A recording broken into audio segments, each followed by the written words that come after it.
ಕೇಳಿಸ್ಕೊಂಡ್ರಲ್ಲ, ಜೆಡಿಎಸ್ನ ಮಾಜಿ ಶಾಸಕ ರವೀಂದ್ರ ಶ್ರೀಕಂಠಯ್ಯ ಅವರು ಮಾತನಾಡ್ತಾ ಇರೋದು. ಬೇರೆ ಪಕ್ಷದವರಿಗೆ ಬೆಂಬಲ ಕೊಡಬಾರದು, ಬೇರೆಯವರ ಹಿಂದೆ ಹೋಗಬಾರದು ಅಂತ ತಾಕೀತು ಮಾಡ್ತಿದ್ದಾರೆ ಅಂದ್ರೆ ಅವರ ಪಕ್ಷದ ಕಾರ್ಯಕರ್ತರಿಗೆ. ಅಂದ್ರೆ ಅರ್ಥ ಮಾಡ್ಕೊಳ್ಳಿ, ಕೆಲ ನಾಯಕರು ಕೂಡ ಮೈತ್ರಿ ವಿಚಾರಕ್ಕೆ ಸಂಬಂಧಪಟ್ಟಂತೆ ಈ ಕ್ಷಣಕ್ಕೂ ಕೂಡ ಅಸಮಾಧಾನ ಹೊಂದಿದ್ದಾರೆ ಅಂತ.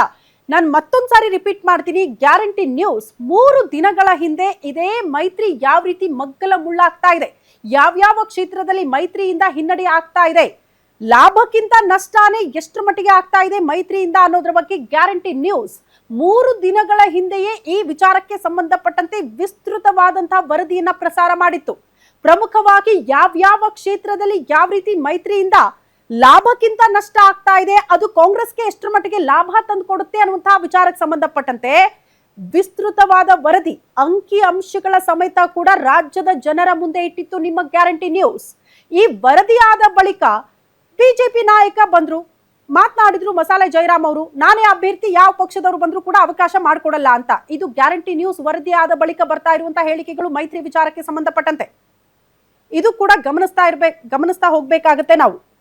ಅಲ್ಲಿಗೆ ಮೈತ್ರಿ ರಾಜ್ಯದಲ್ಲಿ ಮುಂದುವರಿಯತ್ತಾ ಇಲ್ವಾ, ಈ ಪ್ರಶ್ನೆಗಳು ಕೂಡ ಕಾಡತೊಡಗಿದೆ. But H D. ಕುಮಾರಸ್ವಾಮಿ ಅವರು ತಲೆ ಕೆಡಿಸ್ಕೊಳ್ಬೇಡಿ, ನಾನು ಕೇಂದ್ರದಲ್ಲೇ ನೋಡ್ಕೊಳ್ತೀನಿ ಅಂತ ಹೇಳಿಬಿಟ್ಟಿದ್ದಾರೆ. ಹಾಗಾಗಿ ಮೈತ್ರಿ ಮುಂದುವರಿಯತ್ತಾ ಅಥವಾ ಅದನ್ನ ಅಲ್ಲಿಗೆ ಮುರಿದುಕೊಳ್ಳುತ್ತಾ, ಈ ಪ್ರಶ್ನೆಗಳು ಕೂಡ ಸಹಜವಾಗಿ ಕಾಡೋದಕ್ಕೆ ಶುರುವಾಗಿದೆ.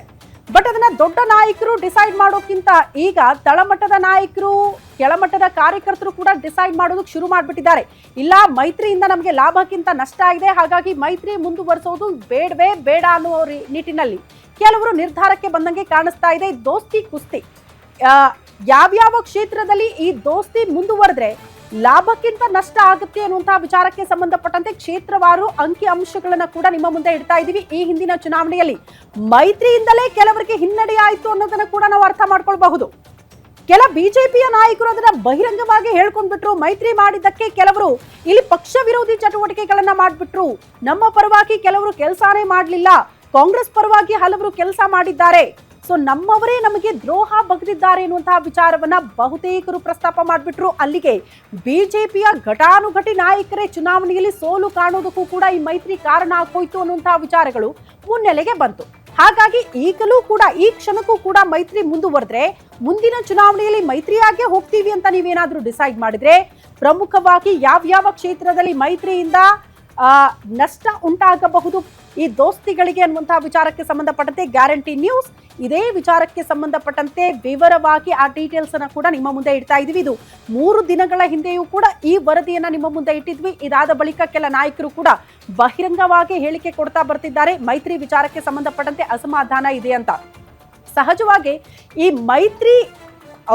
ಮೈತ್ರಿ ವಿಚಾರವನ್ನ ಯಾವಾಗ ನಾಯಕರು ಅನೌನ್ಸ್ ಮಾಡಿದ್ರೋ ಆಗಲೇ ನೋಡಿ ಕೆಲವರು ಅಸಮಾಧಾನ ವ್ಯಕ್ತಪಡಿಸೋದಕ್ಕೆ ಶುರು ಮಾಡಿದ್ರು. ಯಾಕಂದ್ರೆ ಈ ಹಿಂದಿನ ಚುನಾವಣೆಯಲ್ಲಿ ಬದ್ಧ ವೇದಿಗಳಾಗಿ ಕೆಲಸ ಮಾಡಿದಂತಹ ಪಕ್ಷಗಳು ಯಾರ ವಿರುದ್ಧ ನಾವು ಕೆಲಸ ಮಾಡಿದ್ವಲ್ಲ ಅಂಥವರ ಪರವಾಗಿ ಮತ್ತೆ ಚುನಾವಣೆಯಲ್ಲಿ ಕೆಲಸ ಮಾಡಬೇಕು ಅಂದ್ರೆ ಅದು ಹೇಗೆ ಸಾಧ್ಯ? ನಾವು ಮಾನಸಿಕವಾಗಿ ಅದಕ್ಕೆ ಸಿದ್ಧರಿಲ್ಲ ಅನ್ನುವಂತಹ ವಿಚಾರವನ್ನ ತಳಮಟ್ಟದ ಕಾರ್ಯಕರ್ತರಿಂದ ಹಿಡ್ಕೊಂಡು ಜಿಲ್ಲಾವಾರು ಮುಖಂಡರಿಂದ ಹಿಡ್ಕೊಂಡು ಮೇನ್ ಲೀಡರ್ಗಳು ಕೂಡ ಇದೇ ವಿಚಾರಕ್ಕೆ ಸಂಬಂಧಪಟ್ಟಂತೆ ಅಸಮಾಧಾನ ಹೊರಹಾಕಿದ್ರು. ಆಗ ಬಿಜೆಪಿ ನಾಯಕರು ಹೇಳಿದ್ರು, ಮೈತ್ರಿ ನಮಗೆ ಅನಿವಾರ್ಯ ಅಲ್ಲ, ಬದಲಾಗಿ ಜೆಡಿಎಸ್ಗೆ ಅನಿವಾರ್ಯ ಇದೆ ಅಂತ. ಜೆಡಿಎಸ್ ನವರು ಕೂಡ ಹೇಳಿದ್ರು, ಮೈತ್ರಿ ಸದ್ಯಕ್ಕಂತೂ ಅನಿವಾರ್ಯ ಇರಲಿಲ್ಲ, ನಾವು ಆರಾಮಾಗಿ ಹೋಗಿದ್ರೆ ಅಂದ್ರೆ ಸ್ವತಂತ್ರವಾಗಿ ನಾವು ಸ್ಪರ್ಧೆ ಮಾಡ್ಬಿಟ್ರೆ ಮೈತ್ರಿ ಆಗದೆ ಹೋಗಿದ್ರೆ ಎಚ್.ಡಿ. ಕುಮಾರಸ್ವಾಮಿ ಅವರ ಕಿಂಗ್ ಮೇಕರ್ ಆಗ್ಬಿಡ್ತಾ ಇದ್ರು. ಇಂಥ ವಿಚಾರಗಳು ಕೂಡ ಕೇಳೋದಕ್ಕೆ ಸಿಕ್ತು ಮೈತ್ರಿ ವಿಚಾರಕ್ಕೆ ಸಂಬಂಧಪಟ್ಟಂತೆ ಕೆಲ ನಾಯಕರ ಆದಿಯಾಗಿ. ಹಾಗಾಗಿ ಈಗ ಬಹುದೊಡ್ಡ ಪ್ರಶ್ನೆ, ಈ ಕ್ಷಣಕ್ಕೂ ಕೂಡ ಮೈತ್ರಿ ಮುಂದುವರಿಸಬೇಕಾ ಬೇಡವಾ, ಈ ಚರ್ಚೆಗಳು ಪ್ರಾರಂಭ ಆಗುವುದಕ್ಕೆ ಕಾರಣ ಒಬ್ಬೊಬ್ಬರ ನಾಯಕರ ಹೇಳಿಕೆಗಳು. ನೀವು ಕ್ಷೇತ್ರವಾರು ಗಮನಿಸಿದ್ರು ಕೂಡ ಮೈತ್ರಿ ವಿಚಾರಗಳಿಗೆ ದೋಸ್ತಿಗಳಿಗೆ ಹಿನ್ನಡೆ ಆಗುತ್ತೆ ಅನ್ನೋದನ್ನ ನಾವು ಗಮನಿಸಿದ್ರೆ ಒಂದ್ ಕಡೆ ಬಿಜೆಪಿಯವರ ಒಲವು ಕೂಡ ಇಲ್ಲ, ಪ್ರತ್ಯೇಕವಾಗಿ ಸ್ಪರ್ಧೆ ಮಾಡೋದೇ ಉತ್ತಮ, ಜೆಡಿಎಸ್ ಜೊತೆಗೆ ಹೋಗಬಾರದು, ಅದರಿಂದ ನಮಗೆ ನಷ್ಟ ಆಗುತ್ತೆ ಅನ್ನುವಂತಹ ವಿಚಾರವನ್ನ ಬಿಜೆಪಿ ನಾಯಕರು ಈ ಕ್ಷಣಕ್ಕೂ ಒಪ್ಕೊಳ್ತಾರೆ.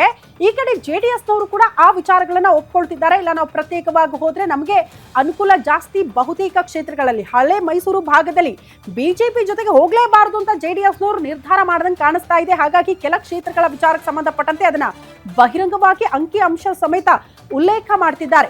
But H D. ಕುಮಾರಸ್ವಾಮಿ ಅವರ ಒಲವು ಏನು? ಇಲ್ಲ, ನೀವು ತಲೆ ಕೆಡಿಸ್ಕೊಳ್ಬೇಡಿ, ರಾಜ್ಯದಲ್ಲಿ ಮೈತ್ರಿ ಮುಂದುವರಿಯತ್ತೆ, ಯಾರೂ ಕೂಡ ಮೈತ್ರಿ ಬಗ್ಗೆ ಮಾತನಾಡಬಾರ್ದು. ಬಿಜೆಪಿಯವರು ಹೇಳಿದ ತಕ್ಷಣ ಎಲ್ಲವೂ ಕೂಡ ಡಿಸೈಡ್ ಆಗಲ್ಲ. ಯಾಕಂದ್ರೆ ನಾನು ದೆಹಲಿಯಲ್ಲಿ ಡಿಸೈಡ್ ಮಾಡ್ತೀನಿ, ಕೇಂದ್ರದಲ್ಲೇ ಡಿಸೈಡ್ ಮಾಡ್ತೀನಿ, ಕೇಂದ್ರದಲ್ಲಿ ನನಗೆ ಉನ್ನತ ಸ್ಥಾನಮಾನ ಇದೆ, ನಾನು ಹೇಳಿದ್ದಕ್ಕೆ ಹೈಕಮಾಂಡ್ ಕೂಡ ಬದ್ಧ ಅನ್ನತ್ತೆ ಅಂತ. ಹಾಗಾಗಿ ಎಚ್.ಡಿ. ಕುಮಾರಸ್ವಾಮಿ ಅವರ ಒಲವು ಈ ಕ್ಷಣಕ್ಕೂ ಮೈತ್ರಿ ಮುಂದುವರಿಸಬೇಕು ಅಂತ. ಬಟ್ ರಾಜ್ಯದಲ್ಲಿ ಪರಿಸ್ಥಿತಿ ಹಾಗಿಲ್ಲ ಅನ್ನುವಂಥ ವಾಸ್ತವ ಪರಿಸ್ಥಿತಿಯನ್ನ ಕೂಡ ಗ್ಯಾರಂಟಿ ನ್ಯೂಸ್ ಜನರ ಮುಂದೆ ಇಡ್ತಾ ಇದೆ. ಈ ಬಗ್ಗೆ ಮತ್ತಷ್ಟು ಡೀಟೇಲ್ಸ್ ಅನ್ನ ನಿಮ್ಮ ಮುಂದೆ ಇಡ್ತಾ ಹೋಗ್ತಾರೆ ನಮ್ಮ ಪ್ರತಿನಿಧಿ ದುರ್ಗೇಶ್ ದೂರವಾಣಿ ಸಂಪರ್ಕದಲ್ಲಿದ್ದಾರೆ. ದುರ್ಗೇಶ್, ಮೈತ್ರಿಗಿಂತ ಲಾಭಕ್ಕಿಂತ ನಷ್ಟ ಜಾಸ್ತಿ ಅನ್ನುವಂಥ ವರದಿನ ಗ್ಯಾರಂಟಿ ನ್ಯೂಸ್ ಕೂಡ ಜನರ ಮುಂದೆ ಇಟ್ಟಿದೆ. ಅದು ಮೈತ್ರಿ ನಾಯಕರಿಗೂ ಕೂಡ ಅರ್ಥ ಆದಂಗೆ ಕಾಣಿಸ್ತಾ ಇದೆ. ಬಟ್ ಈಗ ಮೈತ್ರಿ ಮುಂದುವರಿಸ್ತಾರಾ ಇಲ್ವಾ, ಇದು ಬಹುದೊಡ್ಡ ಪ್ರಶ್ನೆ. ಎಸ್ ಶ್ರುತಿ, 2028ರ ಚುನಾವಣೆಗೆ ನಾನೇ ಸಿಎಂ ಆಗ್ತೀನಿ ಅನ್ನುವಂತ ಮಾತನ್ನ, ನಮ್ಮದೇ ಸರ್ಕಾರ ಬರುತ್ತೆ ಅನ್ನುವಂತ ಮಾತನ್ನ ಜೆಡಿಎಸ್ ನ ಕುಮಾರಸ್ವಾಮಿ ಈಗಾಗಲೇ ಘೋಷಣೆಯನ್ನ ಮಾಡಿರುವಂತದ್ದು. ಈ ನಿಟ್ಟಿನಲ್ಲಿ ಬಿಜೆಪಿ ಮತ್ತು ಜೆಡಿಎಸ್ ನ ಮೈತ್ರಿ ಮುಂದುವರೆದ್ರೆ ಯಾರಿಗೆ ಲಾಭ ಯಾರಿಗೆ ನಷ್ಟ ಅನ್ನುವಂತ ಲೆಕ್ಕಾಚಾರ ಜೋರಾಗಿ ಚರ್ಚೆ ಆಗ್ತಾ ಇದೆ. 2028ರ ಚುನಾವಣೆಗೆ 20ಕ್ಕೂ ಹೆಚ್ಚು ಕ್ಷೇತ್ರಗಳಲ್ಲಿ ಜೆಡಿಎಸ್ ಮತ್ತು ಬಿಜೆಪಿ ನಡುವೆ ತೀವ್ರ ತಿಕ್ಕಾಟ ಇರುವಂತದ್ದು, ಟಿಕೆಟ್ ಗಾಗಿ ಫೈಟ್ ನಡೆಯುವಂತದ್ದು. ಹೀಗಾಗಿ ಜೆಡಿಎಸ್ ನ ಕುಮಾರಸ್ವಾಮಿ ಈಗಾಗಲೇ ಕಾರ್ಯಕರ್ತರಿಗೆ ಮತ್ತು ಮಾಜಿ ಶಾಸಕರಿಗೆ ಪರಾಜಿತ ಅಭ್ಯರ್ಥಿಗಳಿಗೆ ಕರೆಯನ್ನ ಕೊಟ್ಟಿರುವಂತದ್ದು. ನೀವು ಚುನಾವಣೆಗೆ ತಯಾರಾಗಿ, ನಾವು ಟಿಕೆಟ್ ತರೋದು ನನಗೆ ಗೊತ್ತು, ನಾನು ದೊಡ್ಡ ಮಟ್ಟದಲ್ಲಿ ಸಂಪರ್ಕದಲ್ಲಿದ್ದೇನೆ, ನರೇಂದ್ರ ಮೋದಿ, BL ಸಂತೋಷ್, ಅಮಿತ್ ಶಾ ಅವರ ಜೊತೆಗೆ ಸಂಪರ್ಕದಲ್ಲಿದ್ದೇನೆ, ಒಳ್ಳೆಯ ಒಂದು ಬಾಂಧವ್ಯ ಇದೆ, ನೀವು ಕಾರ್ಯಕರ್ತರು ಜೆಡಿಎಸ್ ಪಕ್ಷವನ್ನ ಕಟ್ಟಿ ತಮ್ಮ ಸಾಮರ್ಥ್ಯವನ್ನ ಪ್ರದರ್ಶನ ಮಾಡಬೇಕು, ಹಾಗಾದ್ರೆ ಮಾತ್ರ ನಮಗೆ ಟಿಕೆಟ್ ಕೇಳೋದಕ್ಕೆ ಹೆಚ್ಚು ಧೈರ್ಯ ಬರುತ್ತೆ, ಹೀಗಾಗಿ ನೀವು ಪಕ್ಷ ಸಂಘಟನೆ ಮಾಡಿ ಅನ್ನುವಂತ ಕರೆಯನ್ನ ಕೊಟ್ಟಿದ್ರು.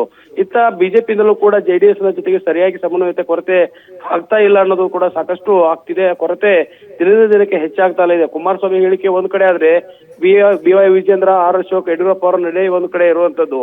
ಈ ನಿಟ್ಟಿನಲ್ಲಿ ಹೈಕಮಾಂಡ್ ನಾಯಕರ ಜೊತೆಗೆ ನೇರ ಸಂಪರ್ಕ ಹೊಂದಿರುವಂತಹ ಕುಮಾರಸ್ವಾಮಿ ತಮ್ಮ ಪ್ರಾಬಲ್ಯವನ್ನ ಮೆರಿತಾ ಇದ್ರೆ, ಇತ್ತ ಕ್ಷೇತ್ರಗಳಲ್ಲಿ ತಮ್ಮ ಟಿಕೆಟ್ ಕಳೆದುಕೊಳ್ಳುವಂತ ಭೀತಿಯಲ್ಲಿ ಬಿಜೆಪಿ ನಾಯಕರು ಕೂಡ ಇರುವಂತದ್ದು. ಯಾಕಂತಂದ್ರೆ ಕಳೆದ ಬಾರಿ ಗೆಲುವು ಸಾಧಿಸಿದಂತ ಸಾಕಷ್ಟು 20ಕ್ಕೂ ಹೆಚ್ಚು ಕ್ಷೇತ್ರಗಳಲ್ಲಿ ಟಿಕೆಟ್ ನ ಪೈಪೋಟಿ ನಿರ್ಮಾಣವಾಗುವುದಂತೂ ಖಚಿತ. ಈಗಾಗಲೇ ಕೆಲವೊಂದಿಷ್ಟು ನಾಯಕರು ಜೆಡಿಎಸ್ಗೆ ಬಿಜೆಪಿನ ತೊರೆದು ಸೇರ್ತಿದ್ದಾರೆ. ಯಾಕಂದ್ರೆ ಕೃಷ್ಣ ನಾಯಕ್ ಅಂತ ನಾಯಕ ಪರಾಜಿತ ಅಭ್ಯರ್ಥಿ ಜೆಡಿಎಸ್ಗೆ ಸೇರಿದ್ದಾರೆ, ಬಿಜೆಪಿಯನ್ನ ಬಿಟ್ಟು ಜೆಡಿಎಸ್ಗೆ ಸೇರಿರುವಂತದ್ದು. ಈ ನಿಟ್ಟಿನಲ್ಲಿ ಸಾಕಷ್ಟು ಗೆದ್ದ ಅಭ್ಯರ್ಥಿಗಳಿಗೆ ಮತ್ತು ಮುಂದಿನ ಸೋಲು ಗೆಲುವಿನ ಲೆಕ್ಕಾಚಾರ ಹಾಕಿಕೊಳ್ಳುವಂತ ನಾಯಕರಿಗೆ ಇದು ಸಂಕಷ್ಟವನ್ನು ತಂದೊಡ್ತಾ ಇದೆ ಅನ್ನುವಂತ. ಓಕೆ ದುರ್ಗೇಶ್, ಧನ್ಯವಾದಗಳು ತಮ್ಮೆಲ್ಲ ಮಾಹಿತಿಗೆ.